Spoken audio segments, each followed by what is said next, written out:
say no Diddy when you do shit like that.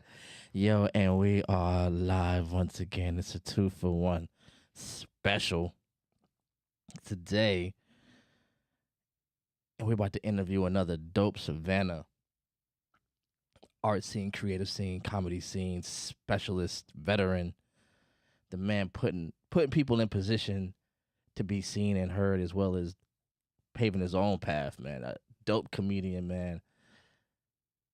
I don't know. I can go a long way with your accolades, man. A show promoter, Appreciate it. you know, active in his children's lives, community, doing all kinds of crazy things. Yo, it is the professional comedian Peanut in the building, man. It's great to have you, though. Great to be here. Man, I appreciate you, man. I've known you for a little while now, man. Just a little while, but you've been at this for a minute. Yeah. How long you for the audience that doesn't know who you are and what you do, to the extent that you do it, man, introduce us to some of your accolades in your words. I mean, like you say, born and raised in Savannah, graduated from Savannah High, went into the military shortly after that.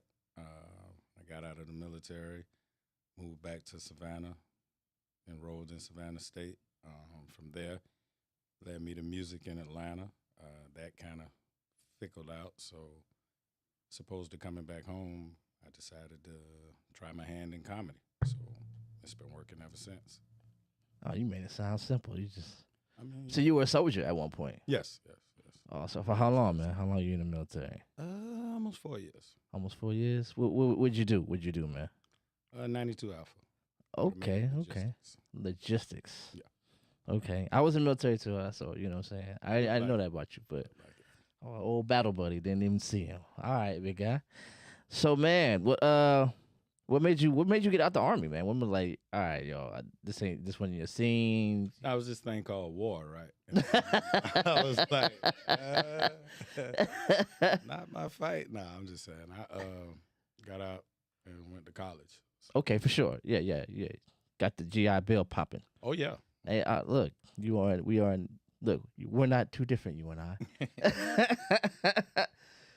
So yeah, nah, man, that's dope, man. Father as well. Oh, yeah. Yes. My son just turned 15, June 29th. Okay, congratulations, happy birthday to him, man. Yeah. How is it being a father these days, man? Best thing ever happened to me. Is it? Slowed me down, gave me focus, purpose, and grow up on the fly. Oh. You can never plan fatherhood. For Right. people out there who say, I want to wait, I want to save and get enough money, there's never enough money. Sure, boy. Let me tell you. Ooh. So you so how is it after being born and raised Savannah, Mm-hmm. and then you come back, you leave for a few years, get a taste of the world, you come back to Savannah. What is it? What did it feel like? I mean, honestly, from the time I left here, the basic AIT, and come home, I lost like maybe 22, 23 childhood friends.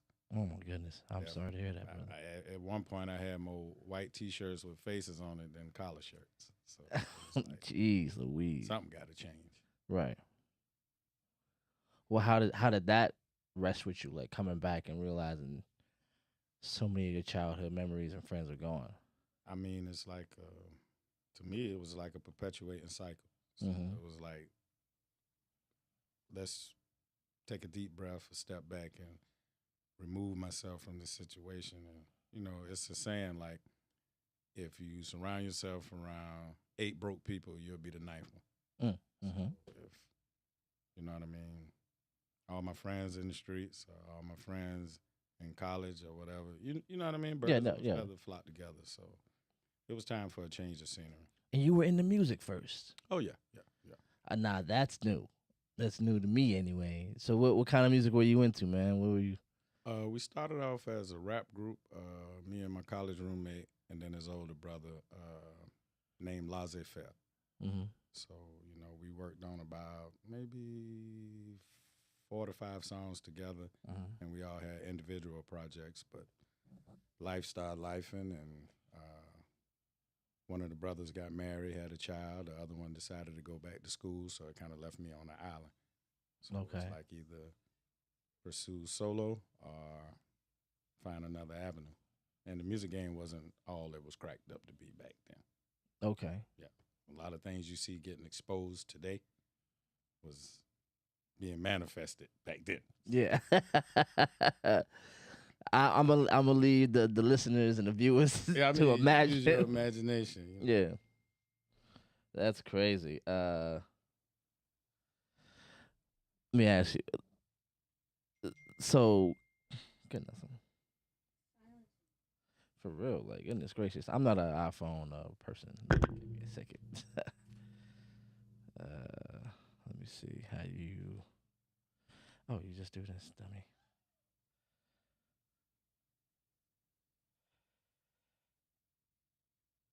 All right, that should be it. All right, cool. Yeah, no. So, from hip hop to comedy, how did you what? How did you make that leap? All right, well, this ain't going. I ain't gonna do it this way. I'm gonna do it this way. Like, Um, wasn't so much. I mean, it's not really. A lot of entertainers have to reinvent themselves. So you have rappers turn actors. You know what I mean? Business okay. owners, multiple facets of entertainment is just fast.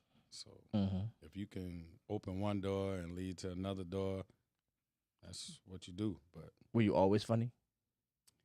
you'll never hear me say I'm funny, I'm this, I'm that. I let the audience decide that. To me, you're only funny as your last joke. So if you don't stay humble with this and be about the audience or the crowd or the experience, you'll lose yourself. To me, that's my opinion. Have you how is it building an audience? Well, first you start with location. Then you have to target an audience, age group. To me, the recipe is simple. You cater to the females, and the dude's gonna come. You know what I mean? I hear that a lot. I hear a lot of people say that about Drink specials. You want them to be comfortable, nice parking, lighting, good food, good drinks, good atmosphere. So the ambiance. Yeah, a lot of times you have to enforce a dress code to separate the riffraff. A lot of times people try to free admission and this and that, but people pay for anything else they want in life. You know what I mean? So you just develop a market for yourself, and you have to have funny comedians. You have to have people that's not afraid to challenge themselves or, engage in the audience. You want it to be something that they talk about at work the next day, water cooler talk, so they say, you know what I mean? And the rest will really work itself out. Once you build a rapport with the audience and a reputation, you just want to stay consistent. Okay. Man. Off the camera, off the stage, man, what kind of guy are you? You feel like you're like a funny guy? You try to be lighthearted, or are you a serious guy? I'm getting serious off you right now. No, I'm just me. You just me? Just you? I can't. Nobody can tell me how to be me. I just, I guess a lot of it got to do with my upbringing. When you ain't have a lot, you'll play with a stick. You know what I mean? Right. You know what I mean? You have two sticks fighting. Those your G.I. Joes. You know what I mean? It's crazy. But I grew up the youngest of 5, so I was always too young to do this and not old enough to do that. Right. So what about, man, so you get on stage, you do your routines. Have you ever had a bad night? I can't really say that I have. But you know what I mean? Things don't always go to plan, so you got to be able to improvise on the fly. And you know what I mean? You've experienced that yourself in the military.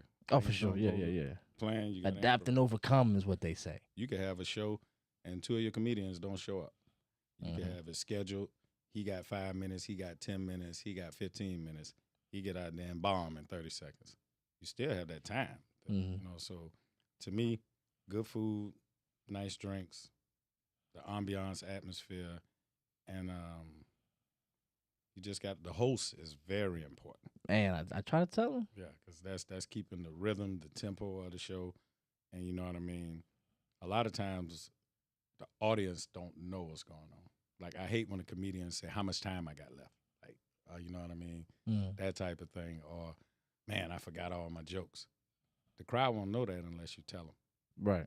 You know what I mean? So, No, I tried to say that in the past. Like, once they walk in, it's got to be full immersion. Yeah. They got to be into your world, and you got to be in control of it from the moment they sit down to the moment they leave. And a lot of it, like, say you write a set material, you don't know who's going to be in the audience. So you may write some material and thinking you got 23 to 27-year-old audience, and you get in there and it's 50, 60-year-old people. Right. You know what I mean? So you got to be able to adjust.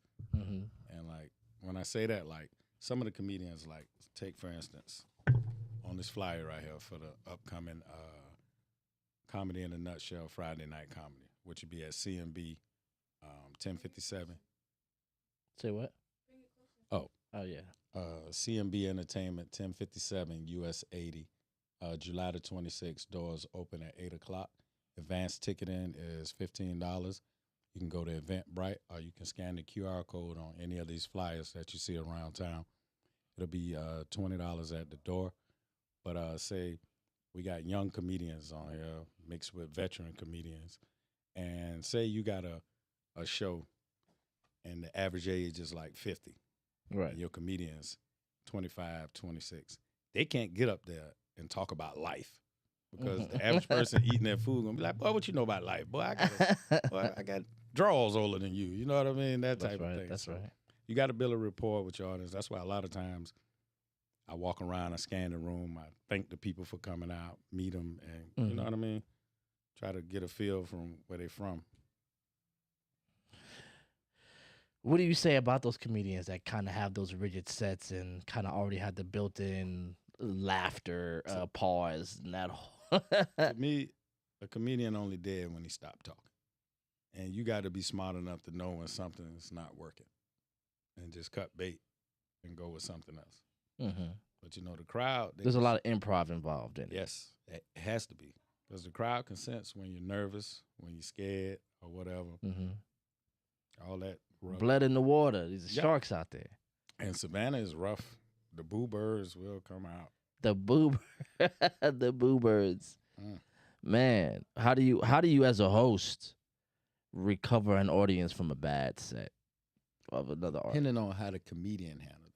Because, you know, you can't come off as a quote unquote dick because you didn't do well.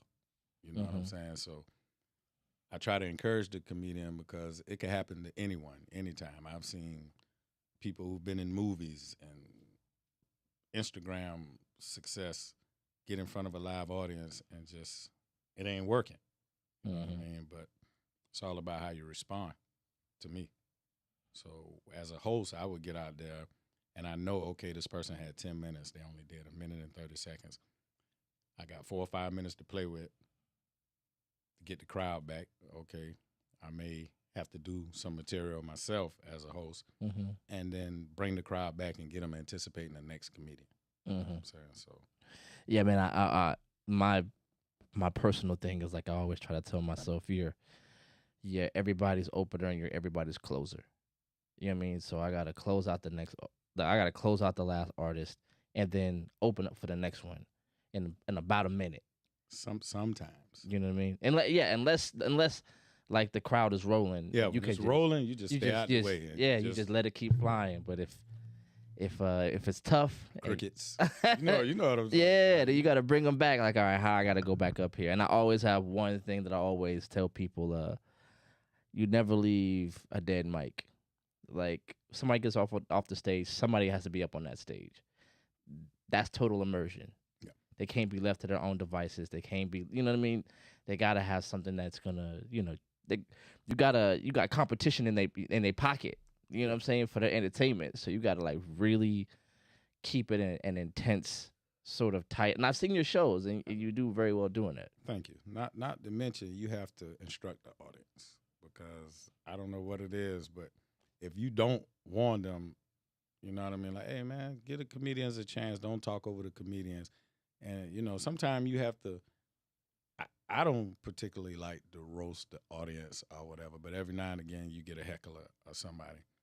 You got to seek and destroy that to discourage anybody else from trying it.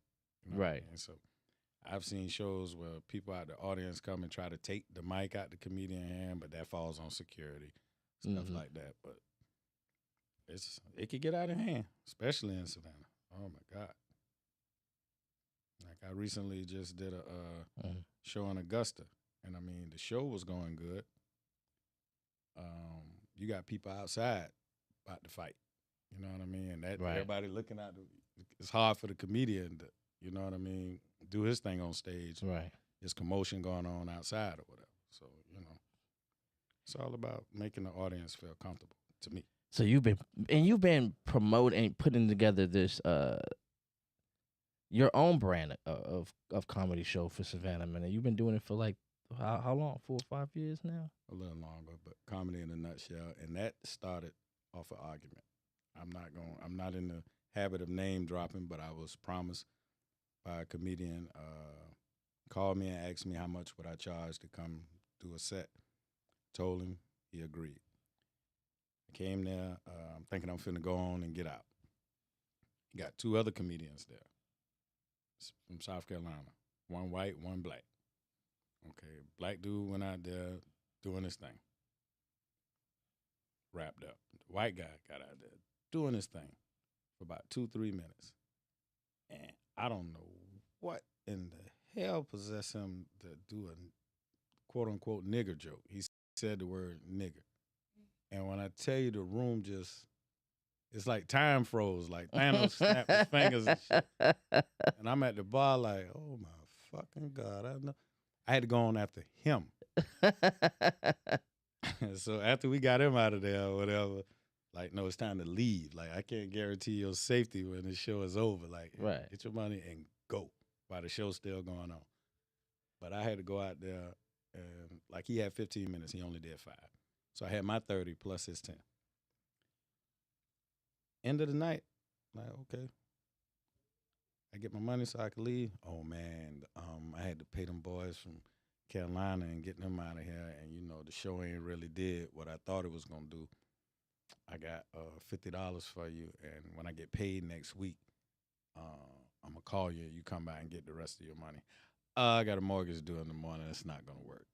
Like, you told me, well, man, look, man, the club owner. Matter of fact, I can say his name, Lockman, owner Elon and Island Breeze, Frozen 2.0. He overheard us, and he walked up to me, shook my hand. He was like, man, good set, man, always funny. You make me laugh. You make my wife laugh. What's the problem? I said, well, here's the problem. I showed him the text. He agreed on paying me a set price. I get here now, he want to give me this, telling me to come back next week. So he looked at him and was like, man, what's wrong with you, man? I give you the club for free. Pay the man. Like, it's not like you losing money. Why you don't want to pay the man? Man, I ain't got it. He said, I tell you what, I'm sick of your bullshit. Talk to you later. Took me back in an office I didn't even know the club had. Through a door, through another door, walked me in there, paid me out of his pocket. Pull out a calendar and said, you pick a date, any date but first Friday of the month. I think that was like Flex Friday or something like that. He was like, you pick any day of the week. And I was like, okay, what's up with this Wednesday? He was like, we're closed. So what would you need to make it work? I told him, set me up. Comedy in a Nutshell was born that night. Never looked back. Man, that's a crazy story. Yeah, and to pack Elon on a Wednesday night, a work night, you know, I appreciate you, Savannah. You know. So, man, oh, man. All right, so this year started off with and I'm sure you've talked a bunch about this. You understand this. With your boy Cat Williams. Oh, like dropping bombs on the behind the scenes of the comedy realm, man. What was your take on that, man? it's not just the comedy world. What he was speaking on was like comedy world, but he dropped a few gems on how that interact with the music, Right. which we alluded to earlier. Right. His quote, you got to tell him no. I don't need to speak on it. You know Yeah. what's going on. You know what I was just saying? Like, it's a lot, but at the same time, the thing about the joke stealing, when you got receipts, Right. it's different. That was crazy how the internet produced those receipts. Like that You was can't, once it's out there, it's out there. That's like trying to delete your browser. You may not be able to. Somebody can pull it up. Somebody a little more computer savvy than you. They can go in your recycle bin, your whatever, and pull it back up. getting your cookies. Yeah, it's crazy, but that even happened on the local front. I've been invited to a comedy show by a comedian. Got there a little late. He was in the middle of my joke. I walked in. I was like, "Now that's funny." Like, you know what I mean? Give me a shout out and buy me a drink when you get off stage. Like, nah, bro. If you'll do that here, what you do when you go out of town? You know what I mean? Like, wow. But that Cat Williams thing, I didn't understand when he mentioned about the Harvey Weinstein thing. And people was wondering what happened to him. He got blackballed. He fell off. No, powers that be will silence you now. You know what I mean? To keep certain stuff under wraps. I'm not going to go. Do you have a fear of a joke or a set or maybe something that you do comedically through social media can get you canceled? Do you fear that as a comedian? Is that something you worry about? That's why I could have took different avenues and been where people think I should be, but I'm right where I need to be, and I'm my own boss. Right. It's priceless. You know what I mean? Comedy in a nutshell is what it is. Comedy in a nutshell. Right. Sometimes I have sponsors, partners, and then, you know what I mean? It's about what you bring to the table. Like in the beginning, I used to have to rent these clubs, $350, pay my DJ $250. I'm $500, $600 in the hole before I even sold a ticket. Now I'm getting the club off name and likeness. I take a night with a close, turn it profitable, a slow night where the bar was only making $120. Now we're making $1,000 from the bar, and if you happen to have a kitchen, you know what I mean? Right. You can kind of see that with like, you remember when we first started at Eclipse? Yes, I do. Wasn't nothing going on there. Right. They had a kitchen, they selling calamari, and I'm like, well, damn, what's going on? Like, it's revenue being made around. Why the comedians not getting paid? You know what I mean? That type of thing. But comedy in a nutshell, I try to, because with Savannah and promotion, this is what I do. Like, say I have a show that's 30 days out. Each comedian, they get as many tickets as they can handle. Most of them 20, a lot of them 10. But say you sell 20 tickets, like I said, at $30, that's $600. We split it 50-50. I'm not going to sit here and make $600 off you and give you $40 in free drinks. You know what I mean? That You encourage the comedians to, you know what I mean, help themselves. Yeah, for sure. You know what I mean? You got 3,000 Facebook friends. You can't sell 10 tickets in 30 days. Either you're not applying yourself, your page fake or something. You know what I mean? I don't get it. I see, man. Look, I've never taken that route. It's very tough to promote a show out here, especially when so many people are trying to do the same show. I do think that you found a niche. I don't think anybody's quite doing what you're doing. It's different levels to it, but like another person, like Eric Bailey, he's done a lot for the comedy culture, bringing. But you know what I mean? It's like, how does it translate to the artist? You know what I mean? And like, if you see like, and I'm not throwing stones at anyone, but like you see it say comedy in a nutshell, all our face on the tickets. Right, for sure. All our picture on the flag. That's right. You'll never have you sell tickets and do this and promote and all this here, and it say starring comedian Peanut, and that's just it. Right. You'll never see that. I don't want it to be all about me. I want to be able to go do a Terrence Miller show, a Sean Brown show, Jive show. You know what I mean? For sure. You know what I mean? Just like I want us all to be able to piggyback off each other. Yeah, for sure. Yeah, no. I shudder to put my face or even my name on flyers. Why? Because I want the show to sell itself. So I like, and like I've made your flyers, I've made people's flyers. I love putting that together. And maybe you know, if it's Spitfire event or if it's a Clicked Up event, that thing, you know, that logo. But me, unless I'm doing something performative, I don't necessarily need that for me. It's it's almost the opposite of what you're talking about. Like I almost avoid it at all costs because I'm very afraid of the idea of somebody thinking, "Oh, this is just really about him and he's using other people to make his money." You feel That's what why I'm I saying? split everything 50-50. So Right. what other promoters doing it? Nobody. You know what I mean? Um, I host my own shows and I rotate the comedians to Mm-hmm. their popularity, they Uh-huh. stage presence, they time, the amount of tickets they sell. Uh-huh. Okay, say we got 75 people in the building. Uh-huh. I sold 25 tickets. You sold 25 tickets. You sold 25 tickets. Uh-huh. Okay, y'all gonna go on towards the end of the show because the people came to support you. Uh-huh. If I put you on first, like a lot of shows, like they tell me to be here at 8. I don't go on till 10:30, and I got to work in the morning. You know what I mean? But say you sell 25 tickets for my show, and it's only 50 people could fit in the room. Uh-huh. Half of the people came there for you. If I put you on first, it's a probability that half the people may leave after they've seen you, especially if they get one or two comedians that they don't like back to back. Uh-huh. So it's all about, to me, you gotta put them. You can have all funny comedians, but if you have them out of order on your itinerary, you could lose the room. For sure. And I've seen So it happen. what about this? Like you're saying, like, oh, be here by 8, but I'm not going on till then. What thinking about like the audience that's coming to support you when they come at 8, right?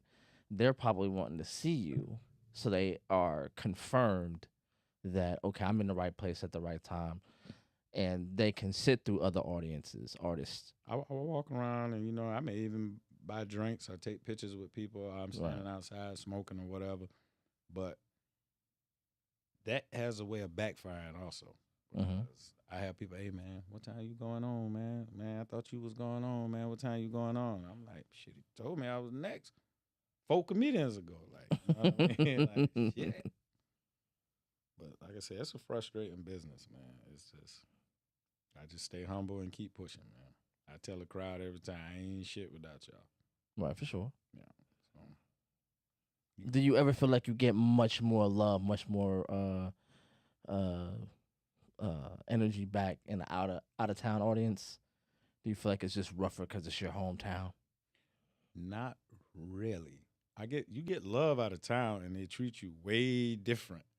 But I can't say that personally because I get the same love here, but there's so many people who behind me who pushing me and be like, man, why you got these other people on the show, man? We'll just come watch you. I'm like, it don't work like that. You know what I mean? Because you got to do the show and the business part of it. Mm-hmm. When you see me walking around like a chicken with his head cut off, I'm making sure the parking lot straight, ain't nobody hanging around, loitering, making sure the door person straight. You got to go to the bathroom. I'll watch the door while you go to the bathroom. Okay, the bar. Okay, we need more cups and ice. Whole time I'm hosting the show, so you know what I mean. And you don't have the luxury like some comedians, like Mm-hmm. you could throw a Terrence Miller out there, he could rock out. Mm-hmm. Sean Brown, Lady A, you know what I mean? Eric Belly, you throw certain comedians out there. Some comedians only have 5 minutes. Mm-hmm. So the tight 5. Yeah, and if it's not clicking, that 5 might turn into 2 real quick. Oh yeah. And then you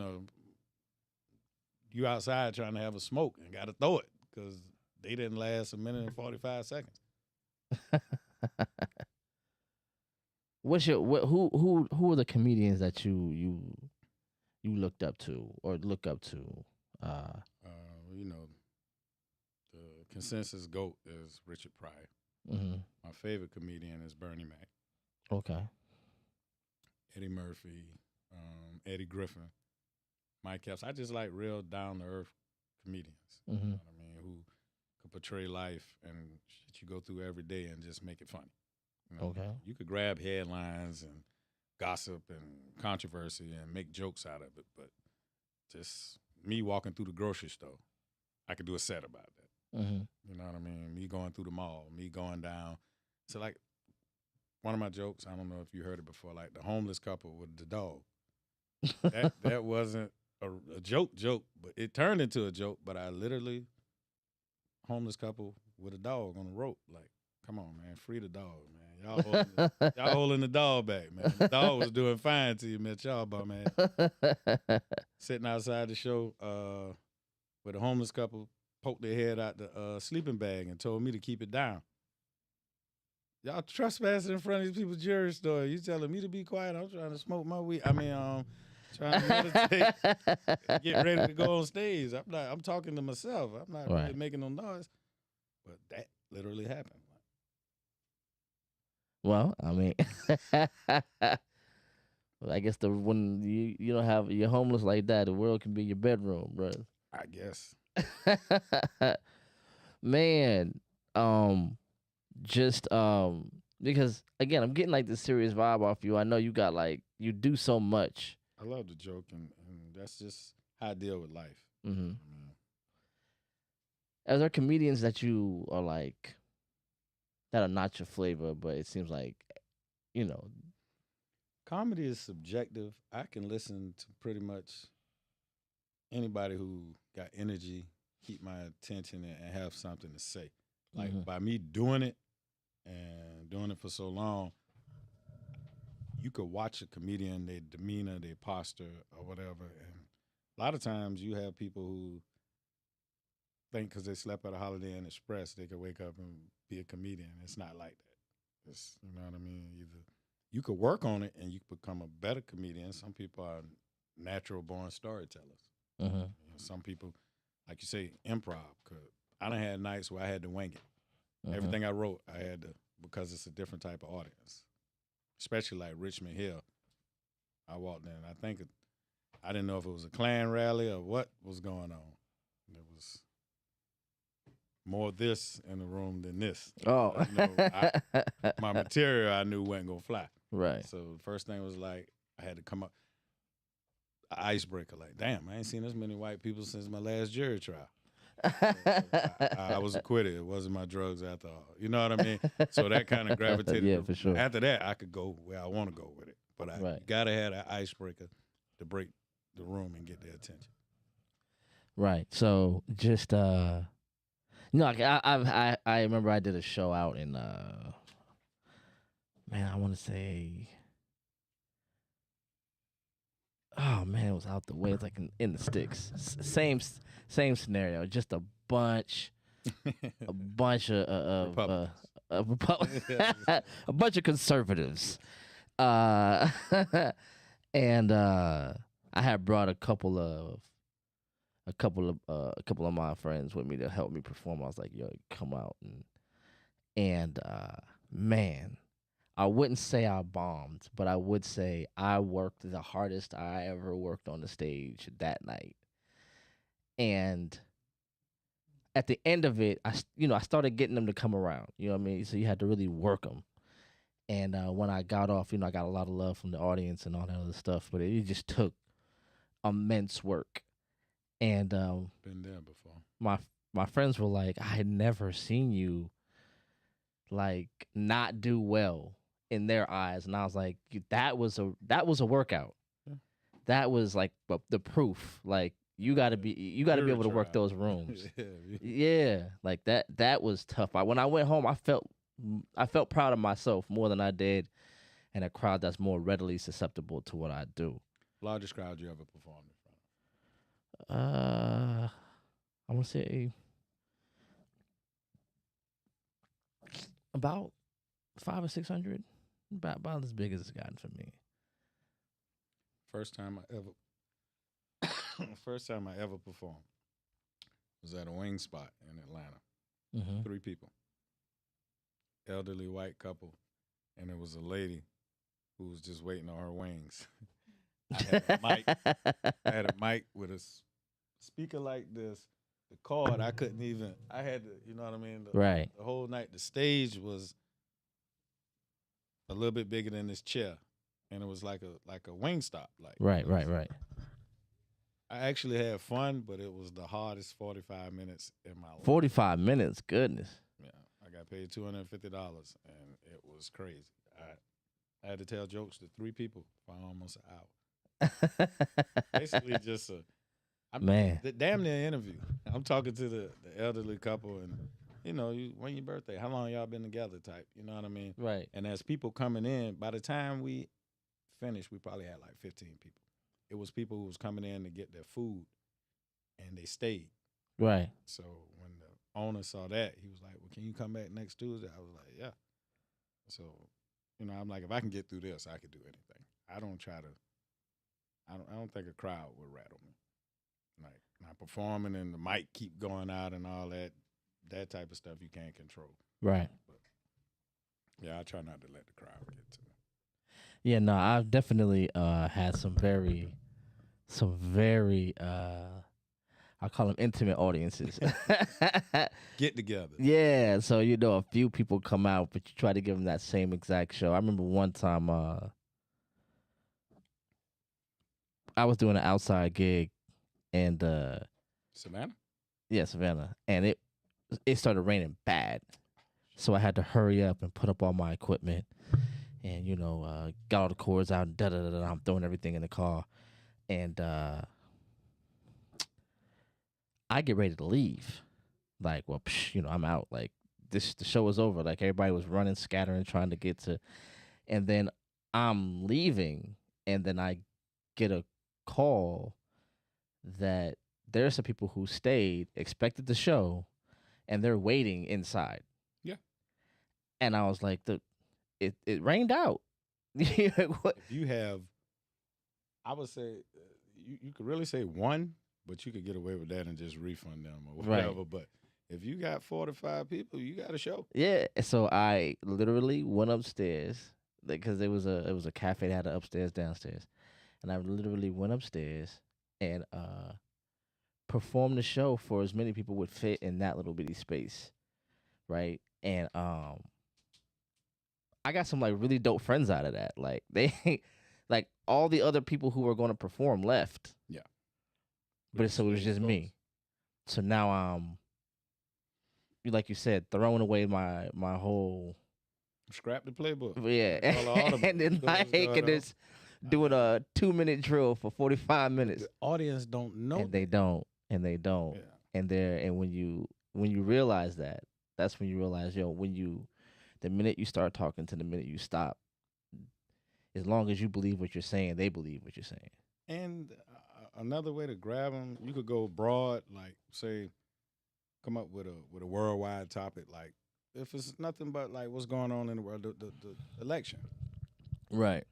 I don't know if Joe Biden got dementia or whatever. I'm not voting for. He falling asleep and shit, the press conferences and all that. If I had to vote today, I'm voting for Trump, man. The devil, I mean, I don't think either one of them motherfuckers got 4 years left on Earth, let alone the run for office. It's like, it's crazy, man. But do you pay attention to politics outside of the comedic value? Do you, or it all do?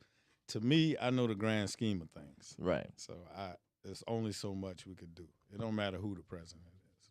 But we have more control on who won't be the president than we do who will be the president. But I'm just trying to figure out Joe Biden's biggest feat to me by being in office is, how did you hide the vice president so long? I just figured out what Kamala Harris looked like 3 days ago. Where the hell has she been? Oh yeah, nah. She was on sabbatical or something?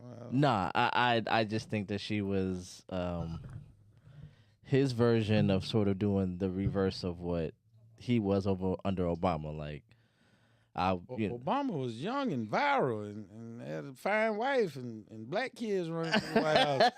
Joe Biden can't find his damn shoes half the time, man. I don't get it, man. I don't know. Oh man, it's boy, the old guard is getting old, and they don't want to hand over the reins to the new kids who just might you know. He ain't got to hand it over. He gonna drop it. He got the shakes and shit, man. Joe, if you're listening, don't drink no more of that coffee Camilla making, man. I think she's trying to get you out of here so she could be the president by default. Lord, she ain't got nothing but a few months. That's crazy, man. Nah, no, it's crazy how being a comedian, in this climate with the cancel culture, with the internet sensitivities. How do you maintain your edge with that? Like, do you feel like it's about it? And I've never been like, you know how people be in Facebook jail. It's never happened to me, so I guess everything I'm saying is not that far fetched or out there. It's been worse said, but I don't. To me, I don't see how you can cancel me at this point. I ain't on TV or nothing. I've probably done maybe 3 or 4 televised comedy gigs in my life. But like even when they call me down to Florida or whatever, Fat Cats or whatever, you meet some of the comedians and they have their own. They come from like their own cities, Orlando, Pensacola. You have a rapport with them. I started with Fat Cat. Yeah, I started Fat Cat in like 2010, 2011. I met him way before that, Dean Roberts. Oh, yeah. I went the last time I saw him when it was at his God bless his mother's funeral. That was the last time I saw him, because he had the Fat Cats in Hinesville. Yeah, it started like in the Shoney's lobby way back in the day. Yeah. Trust me, I remember that. We stopped speaking for like 6-7 years or whatever. Wasn't no love lost, but that first encounter, it was like, wow, dude, that's okay. That's what you own, like type. Because I talked to him over the phone. Mm-hmm. And I didn't know it was him. He was just telling me, okay, blase, blase. We agreed upon something, and I got there. When I get there, okay, the guy at the door pat me down all aggressive. And I'm like, damn, dude, you owe me dinner in a movie after this shit here? What are you doing? You know what I mean? So I'm like, well, I'm here to, can I speak to the manager? I am the manager. Just the door man. Now I want to speak to the guy I talked to over the phone. I believe his name is Dean. I am Dean. I said, okay, well, you want a drink? I was like, sure. He go behind the bar. I said, hold on, man. You the manager, the dough man, and the bartender, and the promoter. Where's your staff, man? What's going on? So, there's people in the audience. So, he was like, yeah, so what you got going on? I was like, man, we talked over the phone. He was like, oh, yeah, well, you can see we kind of slow tonight. I don't pay comedians I ain't never seen before. Not what you said over the phone. Like, I didn't come from Savannah to Hinesville for a tryout. You know what I mean? But at the same time, I tell you what, let's compromise. Where can we? Well, I tell you what, if you perform, I say, no, I make you this deal. Let me perform tonight. And if the crowd don't like it, you ain't got to pay me nothing. Just cover my drinks. He was like, yeah, I hear you, but even if they do like you, I can't bring you back next week because I don't do the same comedians back-to-back weeks. Like, dude, I ain't got no win, no way. You know what I mean? Every solution I come up with to our problem, you got a rebuttal, and it's everything the ball in your court. So the people I was with was like, man, come on, man. You don't need this, man. I tell you what, go back to Savannah. I rent a club next week, and you promote it and do your thing. I was like, bet. So me and him hadn't spoke since then. He promoted a show in Hinesville, and I came there to support another comedian. Me and him ended up talking. I got some time on stage, and he was like, you know what? Give me a call. Da-da-da-da-da. And we've been cool ever since. But it started rocky, man. Dude. Yeah, I started, I was in college. I had just got out the Army. Okay. And somebody invited me. I mean, I remember him because I was in the Army here in Fort Stewart. So I remember hearing about Fat Cats, and I remember being in there a couple times. When it was the club joint, and you had to, he always had it to the point where you had to this is man, 02, 01. Yeah, this is a long time ago. Where you had to he had a dress code. You know what I mean? So you couldn't just be up in there. So it was like as a matter of fact, it was 25 and up, and if you wanted to be in there, you weren't old enough, you had to pay more. Yeah, it was wild, but Cats was doing it There's nowhere to go in Hinesville. I was stationed at Fort Stewart myself. Oh yeah, for sure. Jackson, Fort Stewart, Fort Lee, Virginia. No, it was, I did Fort Benning for basic. I did. How's your knees? Still, all them damn hills. It's not the greatest. Then I went to Fort Littlewood, and then I came here. That's Missouri. Yeah. Cold as It was. Yeah. But shoot, Fort Benning was too. You on the other side of Georgia. Macon. You over there towards Columbus, like by Alabama, and it snowed. So it's not a joke. But I met him because he was doing an open mic night, and somebody was like, "Hey, you do this, you do that. You should come, do an open mic."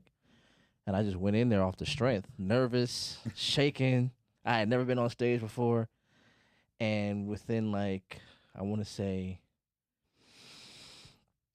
a year or two, I was hosting those open mics. Did he pay you? No, but I never really asked for it, but I never paid for anything in there. You got to know your worth, though, man. Yeah, well, at that time, everybody in here can't be making money but me. At the time, it was love of the game for me. Like, it was really on some get my feet wet. Like, I was able to. You let him convince you for all them reasons you shouldn't get paid. No, I never. Feet wet. I never asked for money. Like one, I'm not the most ginormous fan of money, but for what I wanted to do, I needed a cutting board to be able to become better, to be able to be paid. You feel me? I mean, you could do an open mic anywhere, but you're not doing the open mic. You're hosting the open mic. Yeah, yeah, for sure. When I moved into working with Spitfire, that's where money came in.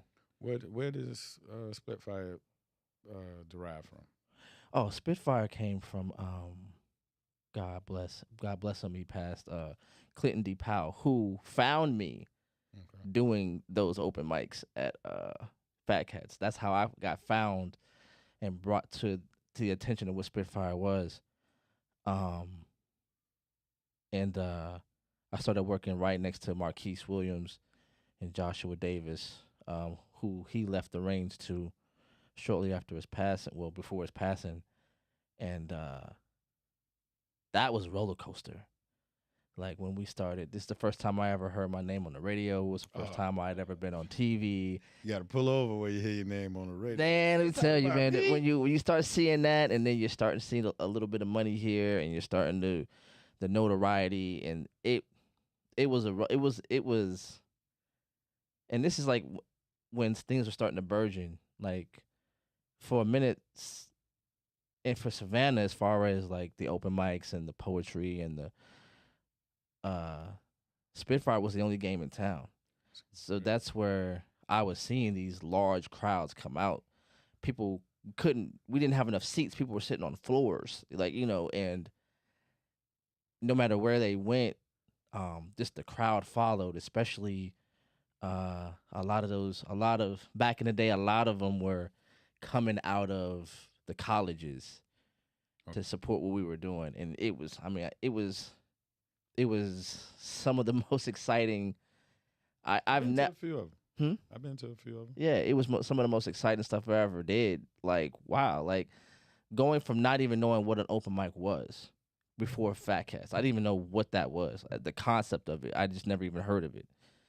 And to becoming like a staple in what it is. Gotcha. It was like, yo, it's been a trip. But my ignorance in the beginning about the money and about what this was may have allowed some people to get something, but I think while I didn't get the payment, I did get the profit, because I got to cut my my blade on a lot of audiences. But I mean, you do multiple things though. Yeah, for sure. I think I Like it's giving me here. A couple of times. Huh? I only seen you like get up there and joke around a couple of times. A lot of times you be doing. I used to mess with you about your poetry. Yeah. I'm like, man, this man ain't getting no pussy, man. Nobody want to hear that shit. Nah, but 4 kids later. yeah. A lot of diapers. You tell some of these motherfuckers, I you tell this started child music. support agency I ain't getting it. Hey, You tell them. I started doing music through poetry, though. Writing my rhymes and all that. I used to write it. And, Mm-hmm. you know what I mean? Oh Poetic yeah, style. So, that's I did it backwards. The way I got into poetry was I was writing rhymes for music. I was doing hip hop, and when I found these open mics, I didn't have poetry. I had lyrics, so I just had to retool the lyrics in order to sound I'm open about to mic, say, in order to lyrics sound like really is poetry. poetry. It is, but you know, if you already have the rhyme and the meter for the beat, now I got to find a way to deliver it without that. You know what I mean? There are poems I do now that you probably heard that that's a song that I've Okay. once I started performing it without the word, without the music, it doesn't even sound the same anymore. But it's one of my staple joints now because when you get when you get in front of an audience and you're a spoken word artist, your whole body language, your performance, your gait, all the things that you do, that's your performance. There's nothing to help you. Like a comedian. So it's your timing and everything. Poetry is different. You got to know what you're doing. For sure. A comic, he can pull stuff out the room. Like, Right. I've been at a club and the shit was so raggedy. That was my material. That shit falling on me and shit while I'm trying to, you know what I mean? But, you know, you go somewhere and the food is terrible. Like, man, why ain't nobody eating? They like, it sucks. Like, oh, no, the food terrible, you know what I mean? Right. And you just go around the room. Sometimes you could build a show on the spot. You can't do that with poetry. No, you really. What you were saying about just the difference between age and being able to have a set for both. That's another thing. Like being able to have Race, material, gender, yeah, to be able to have material, yeah, to be able to have material for whatever room you walk into and go, okay, there's a bunch of dudes in here. That lovey-dovey junk ain't gonna work, or there's a bunch of older people in here, so you know the more risque stuff ain't gonna work. And having the material to go, okay, give me a second. Like I might, like you said, go outside and you might smoke a cigarette. I might be going outside, going through my Rolodex. Like, okay, which one do I remember? What could I bring out? Going through my phone, try to figure out which I'm gonna do, because I know my work well enough that if I can get the first like line or two in my head, the rhyme is gonna carry me through the rest of it. But yeah, it's tougher because you have with spoken word, you do have a script that you know, but like you were saying, the audience doesn't know you messed up unless you say something. Yeah.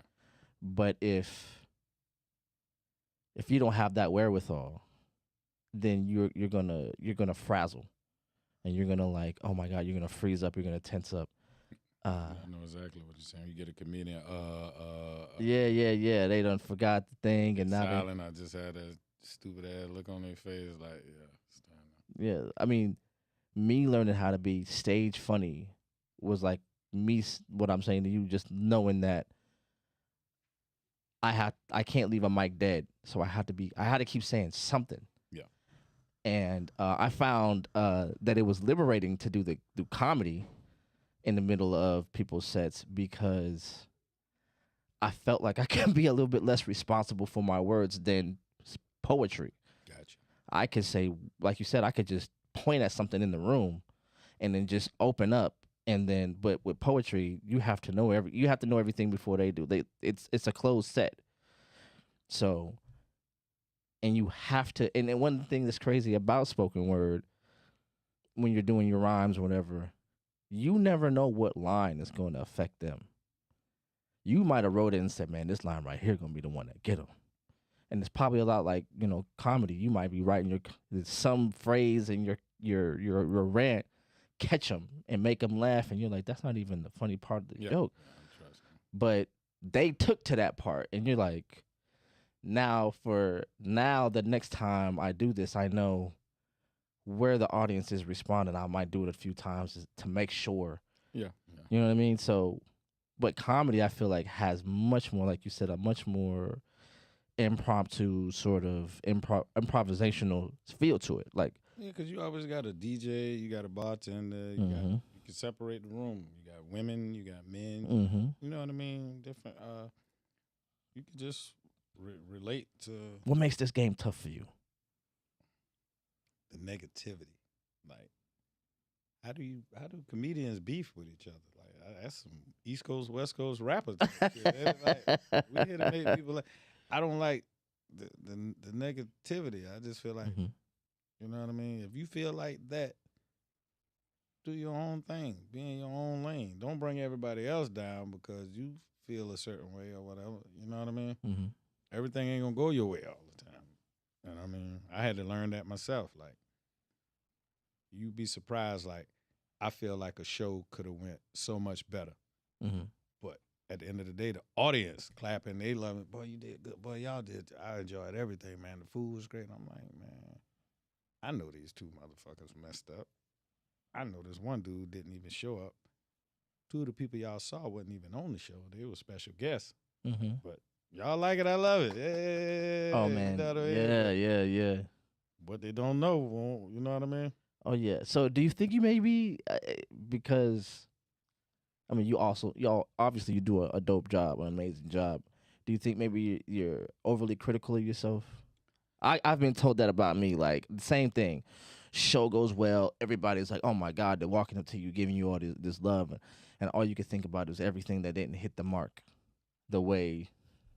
I have like a recall, like I call it like a photographic memory. It's a Mm-hmm. gift and a curse. Like when I get off stage, say I go home. Sometime when we leave the shows, we go to after hour spots, have a drink or something, unwind. I still be on like a high. When I get home, it take me like an hour or so to wind down or whatever. Mm-hmm. It's not till the next day when I wake up and stuff start replaying in Mm-hmm. my head, and I think about how the next show could be better. Who do I need to bring this time? Or how can I switch it up? Okay. Like in the beginning, I used to headline my own shows because I felt like, okay, if this is gonna be a comedy in a nutshell, I shouldn't have to bring anyone down the whole anchor my show. I could do it myself. Mm-hmm. But then you run into the problem where you oversaturate yourself in a small market. So I'm like, okay, let me fall back and focus on my brand, and I'll host it. I'm here. I know people want to see me, but you're going to see me all night. Let me create a platform or whatever, get other comedians involved or whatever, because when we first started going downtown, it wasn't a lot of this. For sure. And then, you get treated a certain kind of way or Mm-hmm. whatever. So it's like, okay, people laugh everywhere. It's universal. What can we do to bring comedy here? Why do we have to go to Atlanta or Jacksonville or Orlando for a big comedy show? Macon. When Savannah, one of the popular tourist cities, you know what I mean? That was Like, another thing that there are a lot of promoters who are having problems booking the end market arena just off the strength that they're saying, well, they can't get anybody to buy tickets out in Savannah. it's not, you just gotta, it's what you bring it. And then you can't just, Savannah is a word of mouth, first and 15th kind of, you gotta, Blue collar type. yeah, you gotta, yeah. you know what I mean? It depends on what audience you target or whatever. Mhm. A lot of it have to do with marketing and promotion. Mm-hmm. So, that's why, like, even with Comedy in a Nutshell, I have a street team. Mm-hmm. If I have to give little kids $5 in the neighborhood, hey, man, go take these up in the convenience. So I try to put my flyers where I spend my money. You know what I mean? I could sit in the barber shop and get a haircut and sell 20 tickets. But that's because I'm from here. People know what's going on. Mm-hmm. They see the visual aids, the flyers, and, they want to, you know what I mean? It's not just me. He has a following. He has a following. She has a following. He has a following. He has a following. She has a following. So we can put all that together. You know what I mean? This next show, let's say Marquell McFly.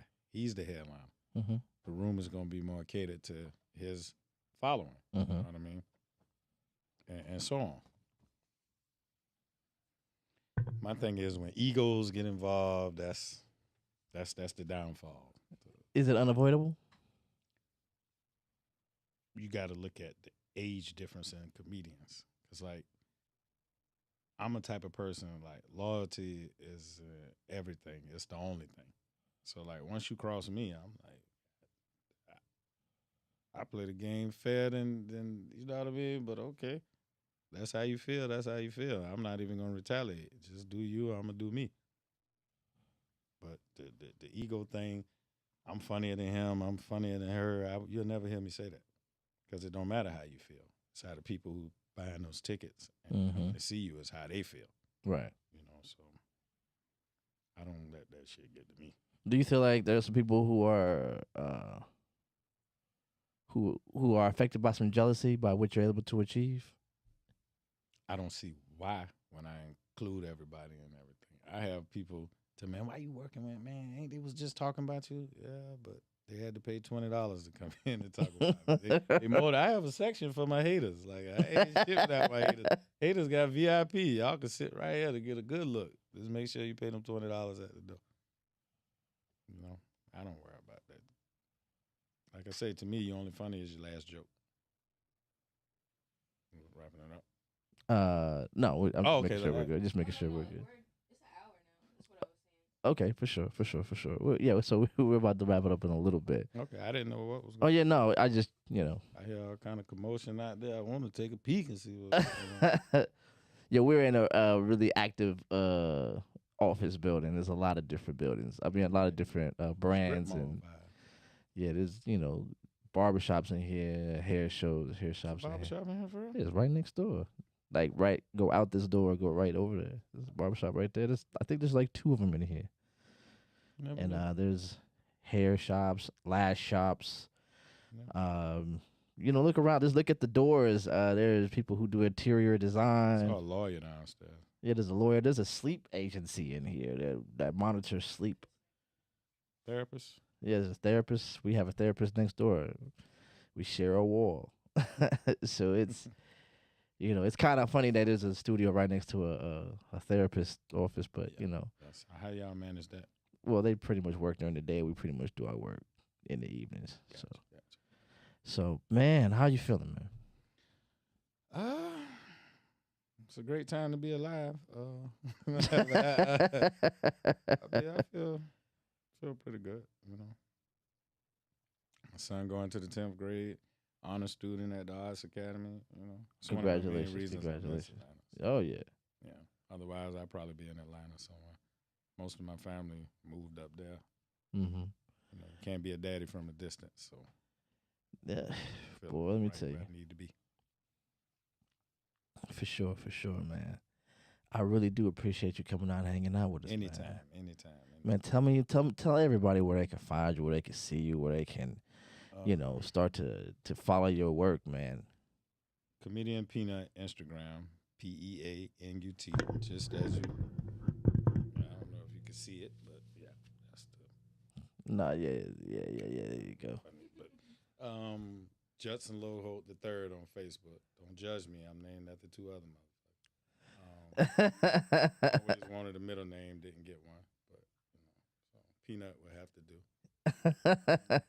But basically, you can catch me once a month at CMB Entertainment, guaranteed 1057 US 80, right across from Fun Zone. Believe it's a Boost Mobile or La Panera in the parking lot, directly across from the Circle K and Fun Zone. I believe Terrence Miller has something coming up, starting this Monday coming up. Same place. No, this will be at Island Breeze. It's him and Tap Money, a Q&A. That should be dope. Oh, Q&A. Yeah. Oh, that's gonna be interesting.